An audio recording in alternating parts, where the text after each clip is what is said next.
Hello everyone, very happy to be here. So today we are going to talk about long-term Angular project success with automated architecture validation. So maybe my clicker will work as well, maybe not. Okay. Slight technical issue, we had this before, but now it seems to be a little bit stuck, sorry about that. Okay. All right, now it's starting to react. We had to... Not an Angular app. Google Slides, who knows, right? So now we had already the stress moment, that's perfect. So I prepared this little introduction for the Vienna. There was also an original one with the GPT. So who of you had this experience? I think most of us, when we start working on a new code base, right, and we have like the architecture documentation, and we have this cool team, and we start shipping features, and everything goes really well, right? We can deliver very fast, the managers are happy, we are getting the new users, it's really pleasurable to work on this code base. It's just, you know, you are having a good time, right? And then what unfortunately tends to happen over time is that it slowly starts to turning into something like this, right? Even though we have the best intentions, even though we try to keep it as clean as possible, if it's like a year 2, year 3 down the line in the same project, then you go to work and you try to move fast, but you feel like you are kind of like wading your way through a swamp and it's kind of pulling you back. And when you come home, you feel like maybe you take a shower, feel a little bit dirty. It's like you have to get stuff done, but it gets harder and harder over time, right? So I think like most of us can relate, hopefully, to both of those examples. I really feel bad for people who only ever experienced the swamp. We all deserve a nice crystal as well. So, and if we put it more into like explicit terms, right? So these are like some dependency graph visualization created with a tool called Match. And you can see like how it can look like. If it's something it's clean, it's like a definite left to right direction. There is no red, there are no cycles. And then over time, it can get a bit more chaotic, right? We have a lot of red, there are cycles, and you see those lines, they look a bit tangled, right? And this is actually a picture from a real code base, which I've seen by one of the customers. So you barely see any files. It's just like pure insanity of the dependency graph. So it's like a spider went to party, came at 5 a.m. to work and started like spinning the webs, right?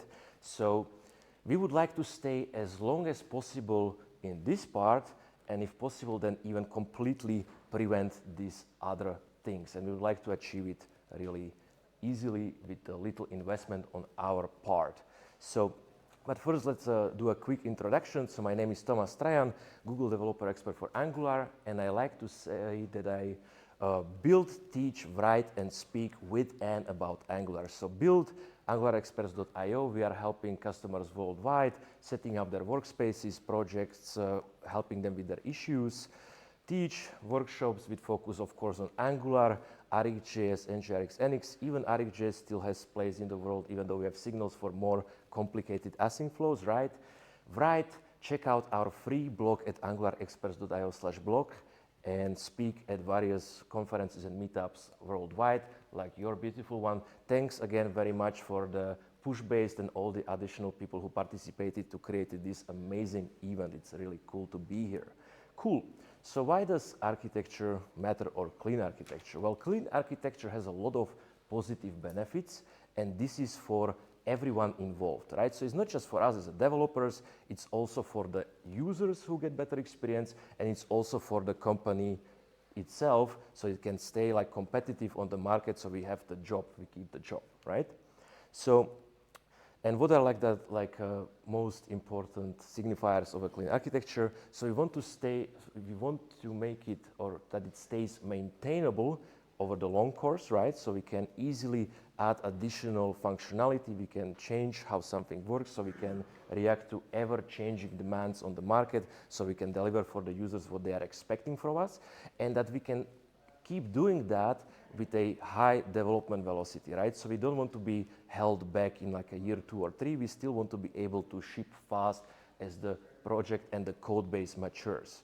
right? And also for the users, we want a fast startup time, of course. We want also for us as a developer, good developer experience. We want the fast rebuilds, right? So not that when we save something and then we have to wait for 3 seconds until it shows up in a browser. And last but not least, we want an architecture which gives us a very strong isolation guarantees. So what are those? Basically, if we have like an Angular application, and usually we will have a lot of lazy loaded features, if we have an isolation guarantee that none of those features is consuming anything else from another feature, then we know that if I have 35 features and I changed only one of those, that I could not have had any impact on the rest of them. So I could not have introduced any kind of regressions, and it's much easier to make such a change because I need to understand much less of the code base overall, right? So it's much easier to work with. So, and how does that like corresponds in like real life? So this is still with the modules, but we will see like something newer later, but it doesn't really matter to illustrate these points because this topic is basically independent from a specific approach, if it's module or standalone, right? So we start with something like this. We have an eager part of the application, we have a lazy part, we have, you know, some core infrastructure, we have some modules, we have some shared widgets. So then usually in the workspace, it would look something like this, right? We would have a core folder, features, shared, or maybe you can call it UI, however you like.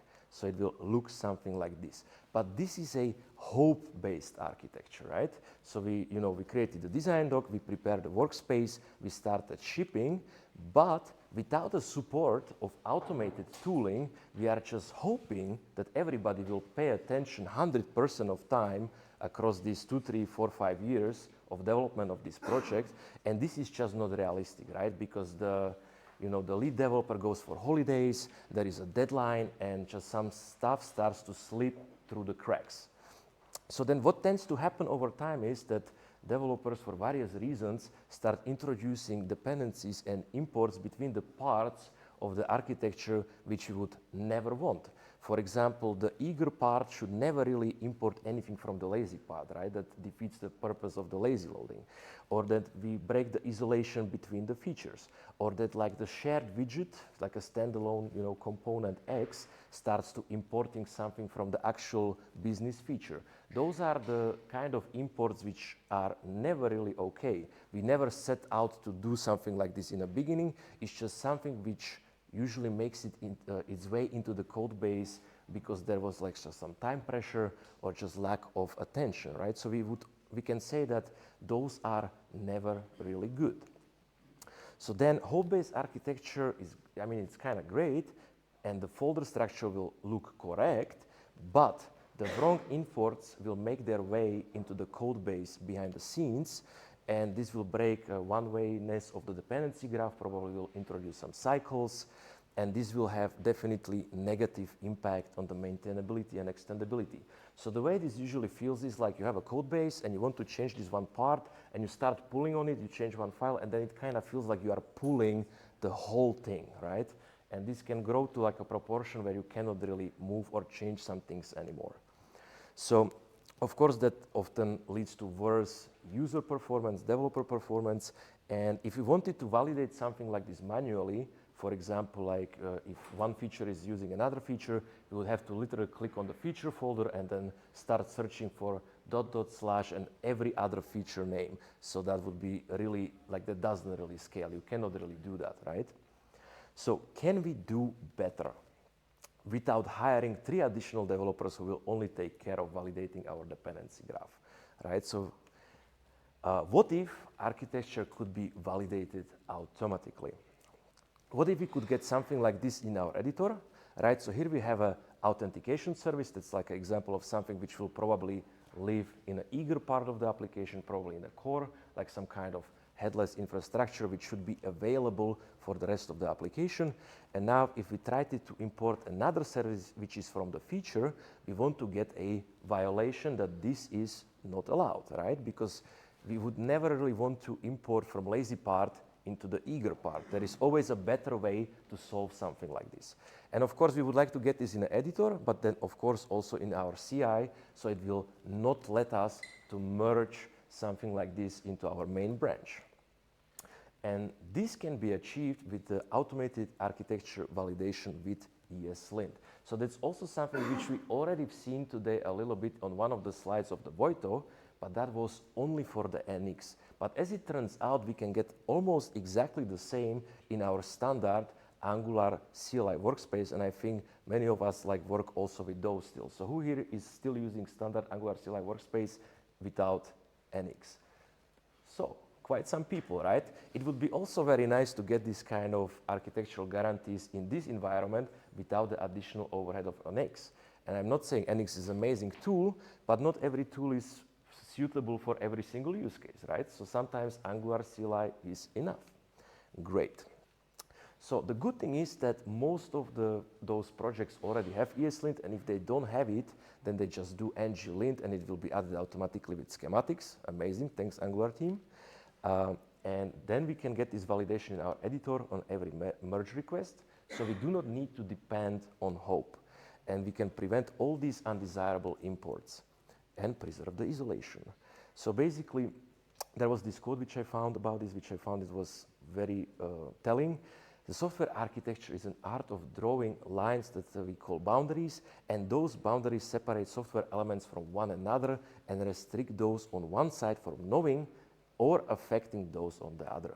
So that's exactly what we want to achieve. We want to have a full isolation between those parts of application so we can evolve them independently and that we know that they are not affecting anybody else introducing regressions. So, and as that highlighted keyword says, this can be achieved with a library which is called ESLint plugin boundaries, which is open source available since a long time.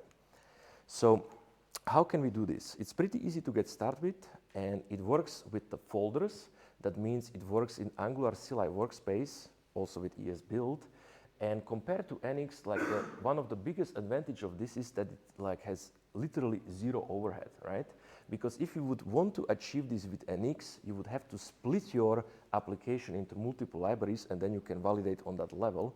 But here, as long as we follow some kind of naming convention in our folder structure, we can basically create those architectural building blocks and rules between them, which will get validated. So let's say the situation was we had the application, the architecture was really clean, we paid 100% of attention, and we never introduced anything bad.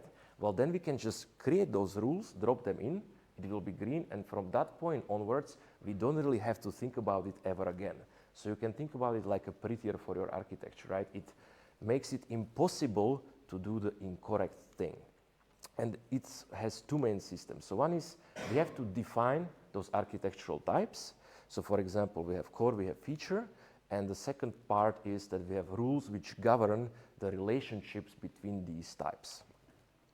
So, and this will be illustrated on a very minimalistic example where we will highlight how exactly this works, so then you can take it into your code base and create your own vocabulary of architectural building blocks and start validating your architecture.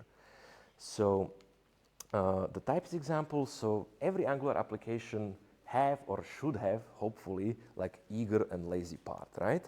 And this will be usually based on folder structure, and a typical example of what is in an eager part is something like a core, which usually contains a lot of headless, infrastructure-like logic. So you have your, authentication state, like the current user, maybe like some interceptors, whatever have you. And then usually would have in every single Angular application lazy features, right? So those are the actual features which then implement the business logic and all the related components, services, pipes. And this usually correlates to navigation. Very nice side point there. Even if you start with like an extremely small Angular application, which is just a one-pager, it's usually a good idea to make that your first lazy loaded feature, because that way it's very easy to extend in the future, as you will eventually for sure need to add more of those. Okay, so we have the types. Now what about the rules? Well, the rules are focusing on the fact that we want to preserve two main things. The one-wayness of the dependency graph, so that the lazy can consume the eager, but not the other way around, and then isolation, for example, between the sibling features. So then we could say like, okay, core cannot depend on the feature, but feature can depend on core, so that's the one-wayness. and that the features cannot depend on other features, so there's like an isolation between the siblings. So, or to make it more visual, right? So the lazy feature A can import from core cannot import from feature, and feature cannot import from another feature. So I think that's something which would make sense for most of the Angular applications out there, right? So let's learn how can we express something like this with these ESLint plugin boundaries. All right. So first of all, we have to install the dependencies, right? The plugin itself, and then some import resolver. And then we have to provide a short boilerplate where we basically provide that plugin and some setup so that it recognizes the dynamic imports which we are using in the route configs. And again, you will find this in the documentation. Now let's to address the major version in the room. So this is still like ESLint 8 and less. It's still using the JSON suffix and the JSON type config. The ESLint 9 was released recently, which comes with the ESLint RCJS, which looks slightly differently, but does exactly the same thing. So it doesn't really affect what we are trying to show you here today. So we have this initial boilerplate setup, which is always the same, right? And then we can also provide some kind of preset in terms of like strictness, but we will speak about this later. So once we have this boilerplate which makes the plugin work, we could run NgLint and see it's all green because we don't have any types or rules yet, but we can start defining those types. So and the first type which we mentioned was core. So then we say like the type core would be everything which has a core as a substring of its file path, right? So how would that look like? If we had a simple Angular CLI workspace with just a single application, then it would be, okay, source, up, core, out service, source, up, core, user, for example. So then the plugin would correctly recognize that those source files belong to the core type. And this also illustrates a little bit of a limitation that those that those things which you use in those patterns of those types, they become a reserved keywords, right? So you cannot, if you have like a feature a core, well, that's not a good idea, right? But I think, you know, the vocabulary will not be too extensive, so it's pretty easy to stay away from this kind of conflicts. But it's just something to keep in mind. And then the second one would be type feature. And again, everything which has a feature in its file path, but /star. So then the next folder, the actual name of that folder, will be extracted and stored in a variable which we call feature. And this will allow us to do some cool stuff after. Perfect. So we have our types set up now. Okay, let's see how it works with the feature first. So we have all these paths, and now we see if we highlight it that we extract the feature, but not just the feature, but also the feature name in that variable, which will allow us to compare them and then say, okay, the order feature cannot depend on the dashboard feature. Cool. So we have this. So now the last part which is missing is to define the rules of who can import whom, right? Because without that, like, okay, we have types, but what is it for? So first rule would be core can consume from core, of course. Second rule will be feature can consume from core. But we didn't say from feature, so why? And of course, default is disallow, so what is not allowed is disallowed. So if you only had these two rules in your application, it would actually fail because we have app component, we have app config, we have main TS, right? So you would have to define those as well. But this would actually work because the feature could implicitly import from feature, but we will make it explicit because that will allow us to illustrate additional way what we can do. So we can say that feature can consume from another feature as long as what was in that feature variable is the same.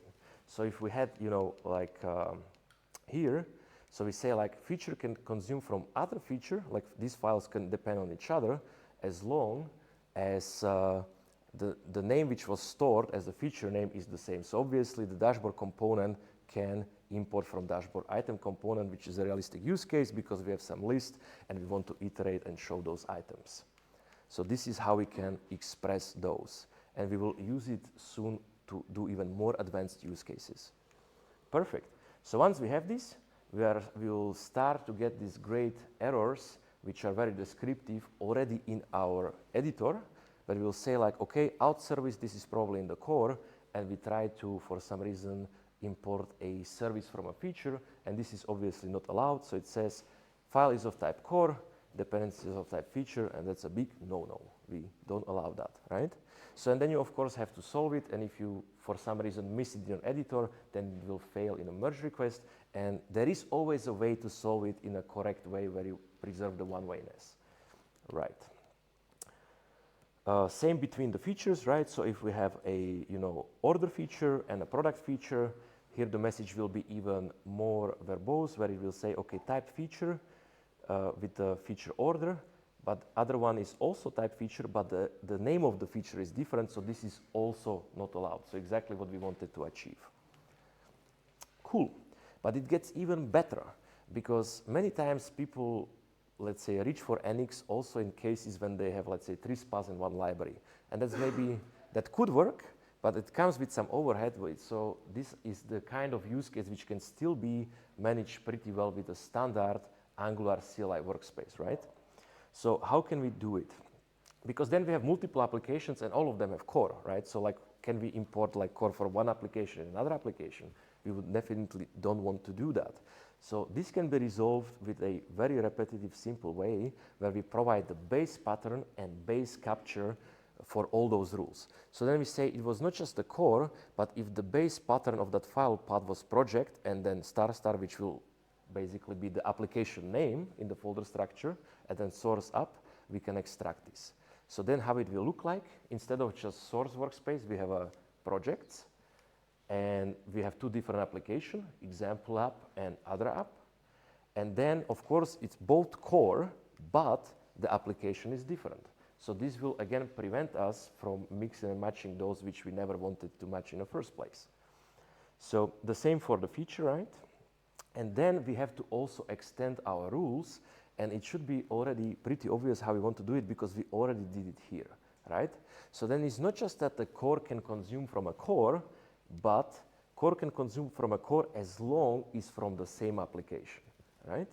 And the same thing we can add for the feature. So feature from feature as long as it's the same feature and also the same application. So as you can see, you can scale it up to like a medium-sized Angular CLI workspaces when you have, you have your product application, like which is user-facing, and then like some kind of internal admin, and maybe something else, and 3 libraries. This can get you covered pretty well, even without investing into like learning NX and all the overhead of splitting stuff into libraries, because the actual source code of everything stays exactly the same. There is literally 0 impact on the source you have been writing or are going to write, which is very nice. All right, so then how does that look like? Again, the error message gets even more descriptive. Now it's the type core, but also from the application, right? And then it's the type core from another application, and this is, of course, not allowed if you did this kind of import. Great, so what about the libraries? Well, works exactly the same. We can just define a library type. So this, as you can see, allows us to specify this with a lot of flexibility, and it is all within the standard Angular CLI workspaces, so there is no overhead. So for the libraries, we can define the library type, again, with the base pattern, and here is very cool thing that Angular already out of the box has, source lib or source up, so it's very easy to distinguish between the applications and the libraries just based on the file path in the workspace. And then also the rules. So let's say we have it very simple that libraries can be consumed by anyone. Then we say, okay, core can consume from core and from any library.